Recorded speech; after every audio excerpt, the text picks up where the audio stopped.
E aí galera, tudo bom com todo mundo? Esse aqui é o Lançamentos da Semana, o teu programa favorito de sábado. E primeiro de tudo, é o programa número 52, vocês param pra pensar nisso, gente, 52 episódios do Lançamentos da Semana, mas pode ficar calmo, especificamente esse episódio ele não é um reboot ruim da DC Comics. Esse vídeo começa não com um lançamento em especial, sabe? No sentido de que a gente vai falar de um título. A gente vai falar de vários da Panini, porque... Eita, quase caiu.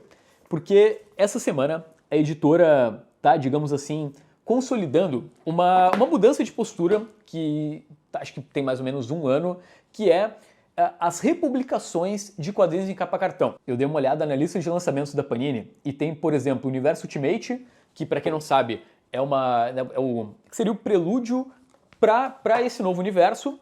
E aí tem o título do Homem-Aranha, que é o principal destaque, eu já falei bastante sobre isso.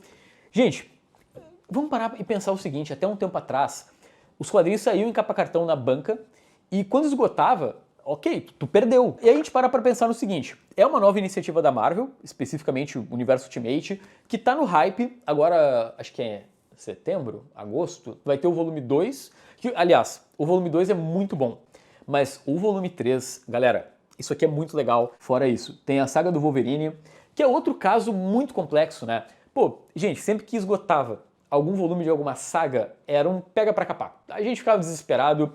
E assim, legal, a Panini tá republicando especificamente a saga do Wolverine, que tá no volume 6 atualmente, e se não me engano já tem pré-venda do volume 8. Ótimo, excelente. Será que não é um bom momento para a editora começar a pensar, por exemplo, numa reimpressão da saga do Batman? Não sei, eu vejo muita gente pedindo, pelo menos. A gente chegou a noticiar aqui que é uma política que a Panini está bem rígida nos mangás, ela está fazendo o máximo para manter os números em catálogo, e eu não sou tanto dos mangás, mas Vinland Saga está saindo de novo, se não me engano Vagabond, Lobo Solitário eu tenho certeza, então isso é muito bom. E aí tem mais ou menos um ano que essa política acabou migrando também para o mundo dos quadrinhos, e isso é muito um legado do Guilherme Kroll, e agora a Panini está mantendo, né? Ele saiu da editora, e bom, temos aí 3 volumes, espero que continuem, gente, porque... Pô, é muito ruim sair um volume de alguma coisa e agora, beleza, quando é que vai sair de novo? Ah, quando sair um capa dura, uma edição de luxo, um ônibus, então, sei lá, ali é um formato acessível e bacana para ler com um título legal. Agora a gente vai para um quadrinho que, gente, sinceramente, quando eu ouvi falar sobre ele e a trama, eu não acreditei, porque é muito maluca e estamos falando do Shmoo, eu acho que é assim que se pronuncia, que é esse bichinho aqui fofinho, que parece um pino de boliche. Ele saiu primeiro no Catarse pela Veneta e agora está disponível, né, para quem não apoiou lá na campanha. Esse é um personagem que é mais ou menos conhecido no Brasil por conta de um desenho animado que passava nos anos 70 e 80 da Hanna-Barbera, mas assim, o desenho não tem nada a ver com esse bicho que está aqui nos quadrinhos.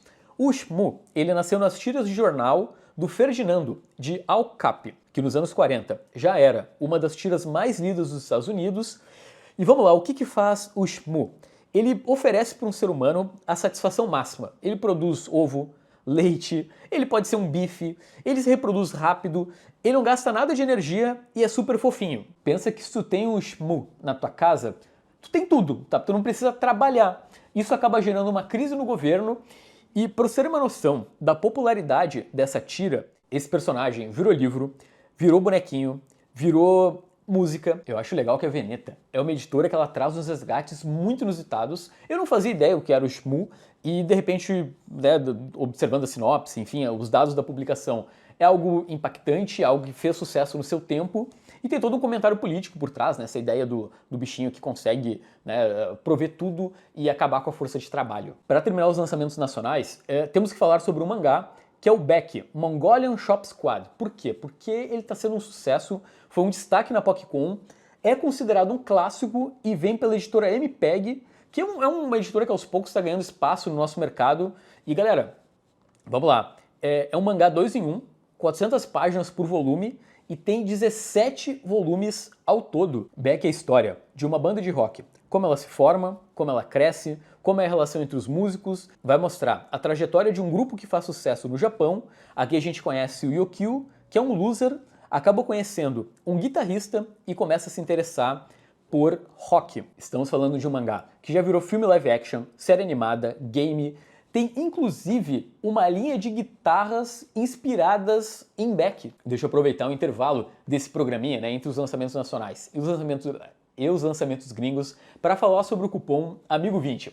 Se você não está sabendo, nesse momento está rolando o Esquenta Prime Day na Amazon e tem esse cupom disponível que ele dá R$20 de desconto em compras acima de 60. E aqui na descrição do vídeo tem link para aquele que é o maior grupo de Telegram da internet brasileira de quadrinhos. Tem também a versão WhatsApp, né? Então para quem curte o WhatsApp tem ali o mesmo conteúdo, porque galera, a partir do dia 7, ou seja, de domingo para segunda, vai começar o Prime Day com as ofertas de quadrinhos. Então fiquem preparados, eu vou divulgar tudo bonitinho nos grupos. Claro que eu vou fazer vídeo, vou fazer live, então vai ter muito conteúdo no Prime Day. Mas testa o cupom e entra nos grupos que tu vai ser feliz, tá bom? Ok, eu vou começar os lançamentos gringos com uma vergonha minha, que é Madman. Na prática, esse personagem tá ganhando o primeiro ônibus dele essa semana nos Estados Unidos. Talvez vocês já devam ter ouvido falar no Madman. Ele é uma criação do Michael Red, uma criação que catapultou a carreira desse quadrinista, que todo mundo conhece pelo Surfista Prateado, pelo X-Táticos, pelo Superman Aeroespacial. Agora deve sair no Brasil em breve o Batman Aeroespacial. Pois então, lá no começo de carreira, o Michael Red resolveu criar um super-herói que tem umas aventuras muito doidas com referência a filme de ficção científica dos anos 50, rock and roll, pop, tudo nesse estilo pop art que acabou deixando o Michael Red famoso. Eu sei que esse personagem já teve algumas publicações no Brasil, mas infelizmente todas elas eu acabei perdendo, sei lá, não consegui acompanhar na época, mas agora ele vai sair em 6 ônibus lá fora, de 680 páginas em média. E é isso, gente, é um material bem elogiado dos anos 90 que eu ainda não li. Enquanto isso, na Itália, e calma, é Itália. Veja só, dificilmente a gente noticia um quadrinho da Itália que não é da Panini. Estamos falando de uma editora chamada Bal, que está publicando essa semana Animal Pound, do Tom King com o Peter Gross, que é um título que vai sair pela Taverna do Rei, aqui no Brasil. A gente chegou a fazer um vídeo aqui no canal, lá na Bienal do Livro, e eles prometem ainda para esse ano. Não tem ainda o título nacional, porém a trama é maravilhosa. Então, o Tom King resolveu fazer uma versão dele da Revolução dos Bichos, só que para o século XXI, que vocês conhecem, né? Aquele livro famoso do George Orwell, que se passa numa fazenda.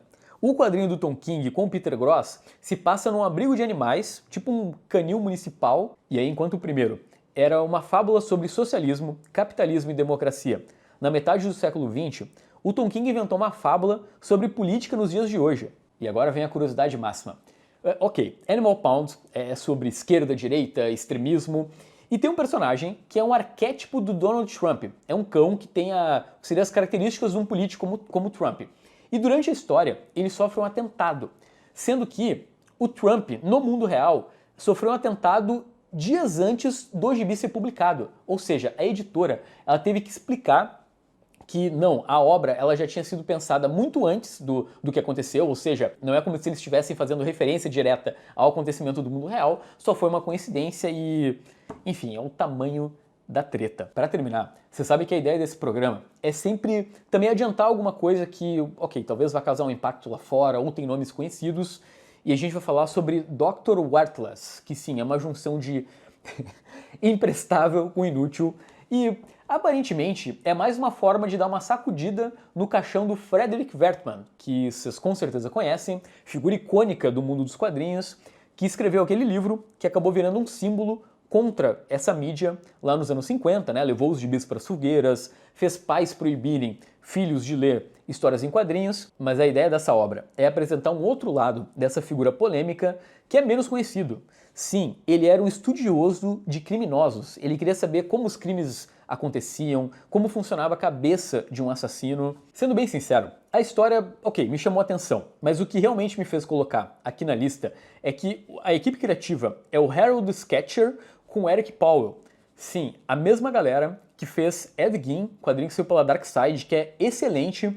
Então, ok, temos nomes conhecidos falando sobre uma figura icônica do mundo dos quadrinhos.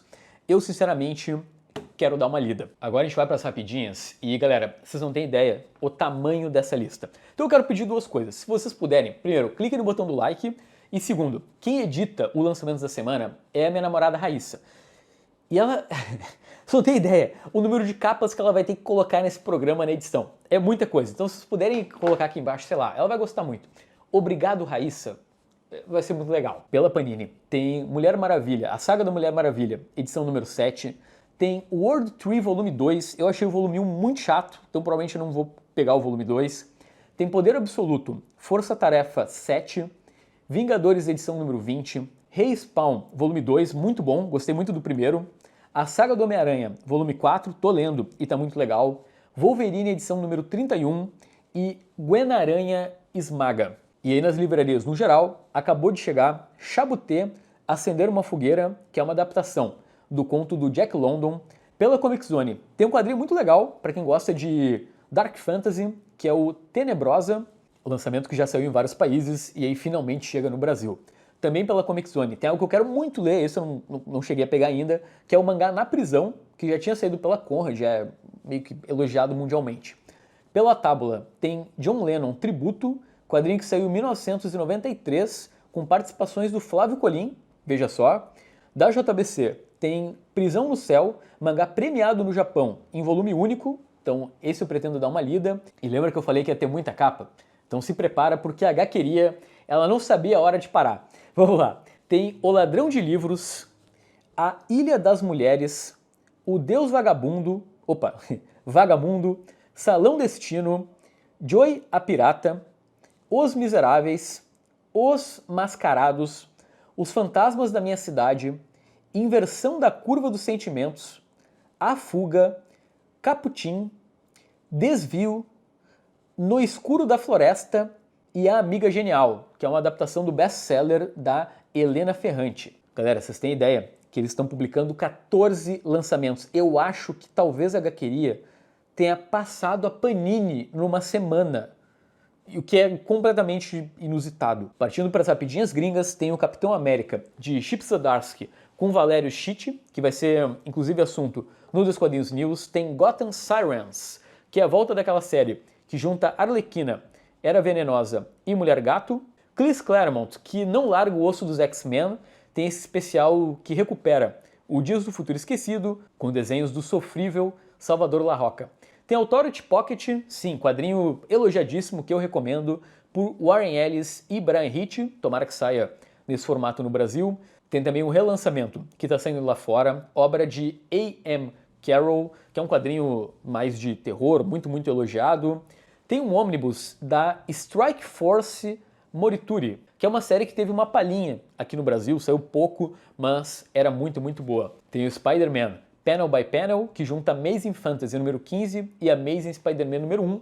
Vejam o programa anterior desse canal que vocês vão entender qual é a ideia. E aí na França está saindo E Hoje em Bote, volume 4, que é uma série publicada aqui no Brasil pela editora Conrad. Para terminar, a Panini Itália, olha só, lembrou que o Guy Gardner existe, ele vai ser destaque no filme do Superman, que estreia na semana que vem, e eles foram lá e recuperaram uma minissérie esquecida com Howard Chaykin e Michelle Madsen, que até saiu no Brasil, mas tem quase 20 anos. Galera, era isso, foi muito bom ter vocês por aqui. Você sabe que eu sinto sempre uma alegria. Eu gosto muito de fazer qualquer vídeo aqui no canal, tá? Eles são sempre feitos com muito carinho.